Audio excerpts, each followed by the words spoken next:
اعوذ باللہ من الشیطان الرجیم یا ایہا الذین آمنوا اذا تداینتم بدین الى اجل مسمى فاکتبوه ولیکتب بینکم کاتب بالعدل ولا يأب كاتب أن يكتب كما علمه الله فليكتب وليملل الذي عليه الحق وليتق الله ربه ولا يبخس منه شيئا فإن كان الذي عليه الحق سفيها أو ضعيفا أو لا يستطيع أن يمل هو فليملل وليه بالعدل واستشهدوا شهيدين من رجالكم فإن لم يكونا رجلين فرجل وامرأتان ممن ترضون من الشهداء أن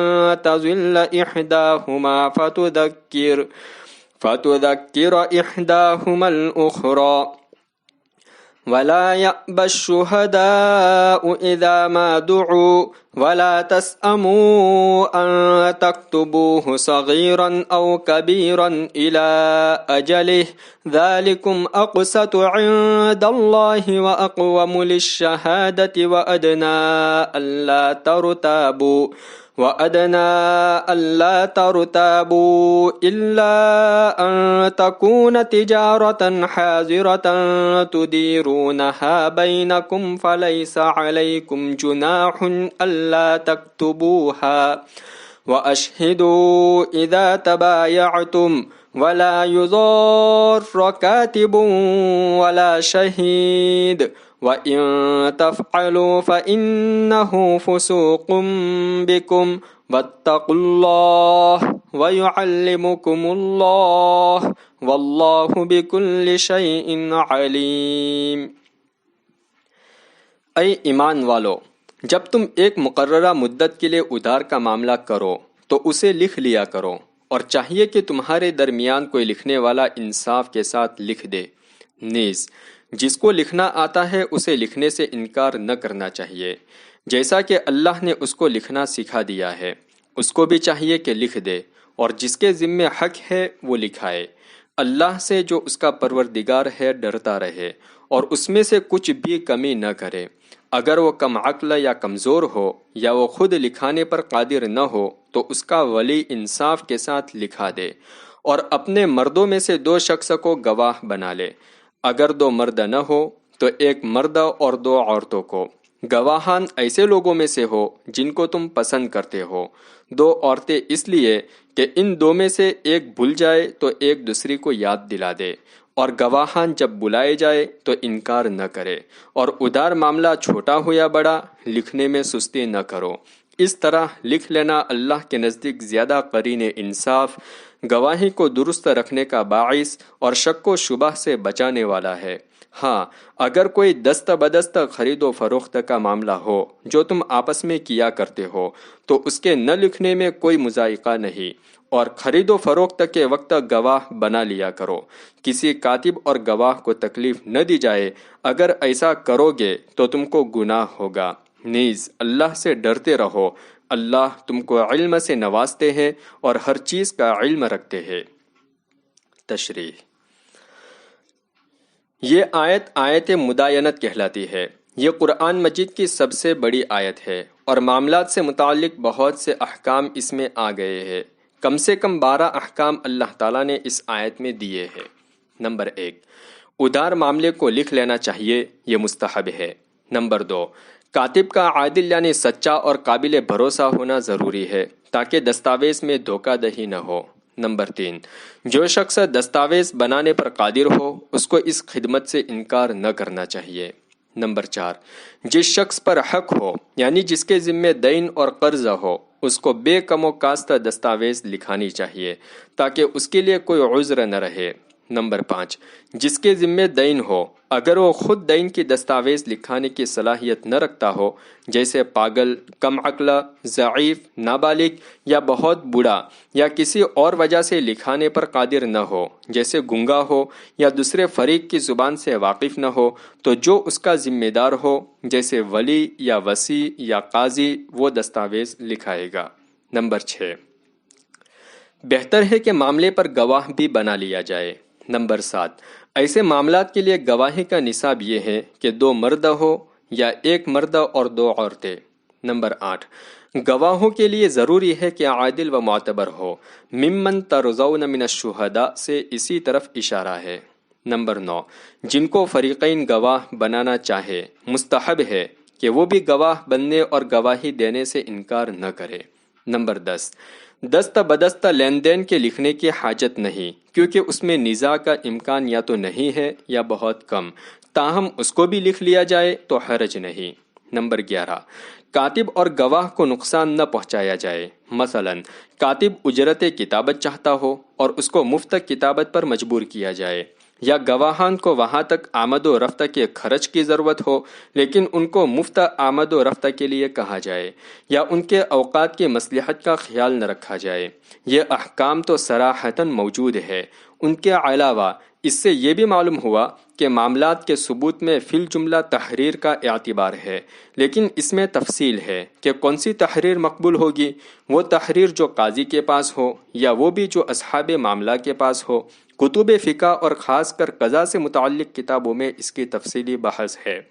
اور یہ بھی معلوم ہوا کہ غیر سودی قرض کے سلسلے میں جو ادارے قائم ہے وہ مقروض سے حساب و کتاب کے عملے کی اجرت حاصل کر سکتے ہیں، کیونکہ قرض لکھانا اصل میں اسی کی ذمہ داری ہے، البتہ حقیقی اخراجات سے زیادہ لینا جائز نہیں۔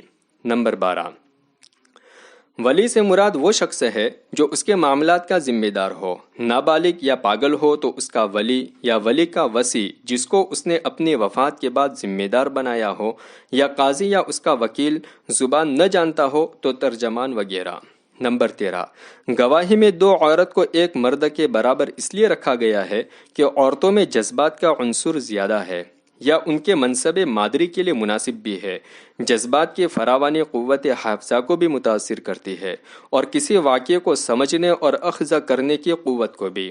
خود مرد اگر سخت غصے میں ہو یا خوشی سے سرشار ہو تو اس حالت میں اس کے قوا فکری کم کام کر پاتے ہیں۔ اس کے علاوہ عورتوں کے دماغ کا حجم بنسبت مردوں کے کم ہوتا ہے۔ مرد کے بھیجے کا تناسب اس کے جسم سے 1:40 کا ہوتا ہے اور عورت کا 1:44 کا۔ ظاہر ہے کہ اس کا اثر کسی بات کو سمجھنے اور اس کو یاد رکھنے پر بھی پڑتا ہوگا۔ وَإِن كُنتُمْ عَلَى سَفَرٍ وَلَمْ تَجِدُوا كَاتِبًا فَرِهَانٌ مَّقْبُوضَةٌ فَإِنْ أَمِنَ بَعْضُكُمْ بَعْضًا فَلْيُؤَدِّ الَّذِي اؤْتُمِنَ أَمَانَتَهُ وَلْيَتَّقِ اللَّهَ رَبَّهُ وَلَا تَكْتُمُوا الشَّهَادَةَ وَمَن يَكْتُمْهَا فَإِنَّهُ آثِمٌ قَلْبُهُ وَاللَّهُ بِمَا تَعْمَلُونَ عَلِيمٌ۔ اور اگر تم سفر پر ہو اور کوئی لکھنے والا نہ پاؤ تو رہن کی چیزیں ہو جو قبضے میں دے دی جائے، اور اگر ایک دوسرے پر اعتماد کرے تو جس پر اعتماد کیا گیا ہے اسے چاہیے کہ اپنے امانت ادا کرے، اور اللہ سے جو اس کا پروردگار ہے ڈرے، اور تم لوگ گواہی چھپایا مت کرو۔ جو گواہی کو چھپائے گا اس کا دل گنہگار ہے، اور اللہ تمہارے اعمال سے باخبر ہے۔ تشریح۔ اس آیت میں چند باتیں ذکر کی گئی۔ نمبر 1، اگر معاملے کو لکھنا دشوار ہو تو اطمینان و اعتماد کی دوسری صورت رہن کی ہے کہ جس کے ذمے حق ہے وہ کوئی شے دوسرے فریق کے پاس یا ان دونوں کی رضامندی سے کسی تیسرے شخص کے پاس رکھ دے۔ سفر کی قید محض اتفاقی ہے، گھر پر رہتے ہوئے بھی رہن رکھا جا سکتا ہے، اور خود رسول اللہ صلی اللہ علیہ وسلم سے اس طرح رہن رکھنا ثابت ہے۔ نمبر 2، اگر کوئی شخص کسی بات کا گواہ ہو اور کوئی دوسرا گواہ نہ ہو، اگر وہ گواہی نہ دے تو صاحب حق سے محروم ہو جائے یا دوسرے فریق کے غلط دعوے کی وجہ سے ناحق اس پر کوئی حق عائد ہو جائے تو گواہی دینا واجب اور گواہی سے انکار کرنا حرام ہے، اور اگر متعدد گواہ موجود ہو تو گواہی دینا واجب علی الکفایہ ہے، یعنی کوئی گواہی نہ دے تو سب گنہگار ہوں گے، اور کوئی بھی 2 اشخاص گواہی دے دے تو دوسروں سے بھی بار گناہ ختم ہو جائے گا۔ للہ ما فی السماوات وما فی الارض وَإِن تُبْدُوا مَا فِي أَنفُسِكُمْ أَوْ تُخْفُوهُ يُحَاسِبْكُم بِهِ اللَّهُ فَيَغْفِرُ لِمَن يَشَاءُ وَيُعَذِّبُ مَن يَشَاءُ وَاللَّهُ عَلَى كُلِّ شَيْءٍ قَدِيرٌ۔ آسمانوں اور زمین میں جو کچھ ہے سب اللہ ہی کا ہے، تمہارے دل میں جو باتیں ہیں ان کو ظاہر کرو یا چھپاؤ، اللہ تم سے اس کا حساب لیں گے، پھر جس کو چاہیں گے معاف کر دیں گے اور جس کو چاہیں گے عذاب دیں گے، اور اللہ ہر چیز پر قادر ہے۔ تشریح: دل میں جو باتیں ہوتی ہے وہ 2 طرح کی ہے، ایک وہ ہے جن میں قصد و ارادے کو دخل نہیں، بلا قصد و ارادہ خیالات کی آمد و رفتہ ہوتی رہتی ہے، اس پر مواخذہ نہیں۔ چنانچہ آپ صلی اللہ علیہ وسلم نے فرمایا کہ جس بات کا دل میں خیال آئے جب تک انسان اسے نہ بولے یا اس پر عمل نہ کرے، اللہ نے اس کو میری امت سے معاف کر دیا ہے۔ دوسرے ایسے خیالات ہیں جن کو دل میں جمایا جائے یا کسی برائی کا عزم مصمم اور پختہ ارادہ کر لیا جائے، یہ اختیاری خیالات اور ارادے ہیں، ان پر پکڑ ہو سکتی ہے، یہاں ایسے ہی خیالات کا ذکر ہے۔ آمن الرسول بما انزل الیہ من ربہ والمؤمنون کل آمن باللہ وملائکتہ وکتبہ ورسلہ لا نفرق بین احد من رسلہ وقالوا سمعنا واطعنا غفرانک ربنا والیک المصیر۔ لا يكلف الله نفسا الا وسعها لها ما كسبت وعليها ما اكتسبت ربنا لا تؤاخذنا ان نسينا او اخطأنا ربنا ولا تحمل علينا إصرا كما حملته على الذين من قبلنا ربنا ولا تحملنا ما لا طاقة لنا به واعف عنا واغفر لنا وارحمنا أنت مولانا فانصرنا على القوم الكافرين۔ رسول اور ایمان والے اس کتاب پر ایمان رکھتے ہیں جو ان پر ان کے پروردگار کی طرف سے نازل کی گئی ہے، یہ سبھی اللہ کے فرشتوں، اللہ کی کتابوں اور اللہ کے رسولوں پر ایمان رکھتے ہیں، اور کہتے ہیں کہ ہم اللہ کے رسولوں میں سے کسی کے درمیان فرق نہیں کرتے کہ کسی کو نبی مانے اور کسی کی نبوت کا انکار کر جائے۔ یہ سب بول اٹھے، ہم نے سنا اور قبول کیا، اے ہمارے پروردگار، ہم آپ کی بخشش چاہتے ہیں اور ہمیں آپ ہی کی طرف لوٹنا ہے۔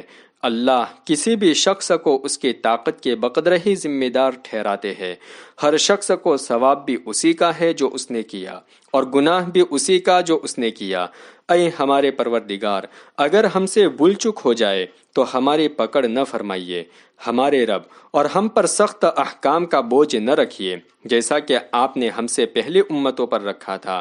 ہمارے پروردگار، ہم پر ایسا بار نہ ڈالیے کہ جس کی ہم میں طاقت نہیں، اور ہم سے درگزر کیجیے، ہمیں بخش دیجیے اور ہم پر رحم فرمائیے، آپ ہی ہمارے کارساز ہے، پس آپ کافروں کے مقابلے ہماری مدد فرمائیے۔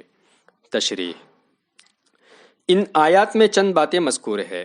نمبر 1، اس میں اسلام کے تمام عقائد کا اجمالی تذکرہ ہے، ان میں سے کسی کا بھی انکار کفر ہے۔